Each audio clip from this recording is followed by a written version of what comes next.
ها نحن هنا، أو ربما هناك، من يدري. الوقت يا صديقي لم يعد يسير، لا إلى الأمام ولا إلى الخلف، فقط يلتف حول نفسه مثل ملعقة في فنجان شاي ساخن. هل تعرف ماذا يعني ذلك؟ يعني أنني سأظل أحتسي نفس الفنجان مرة وأخرى وأخرى حتى يتغير طعم الجنون نفسه.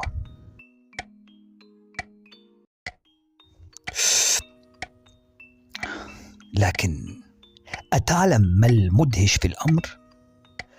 أنه عندما لا يكون هناك وقت لا يكون هناك مواعيد، وعندما لا يكون هناك مواعيد لا يكون هناك وداع، وعندما لا يكون هناك وداع لا أحد يرحل إلا أنت رحلت. لكن لا بأس، سأصب لك فنجانك حين تعود.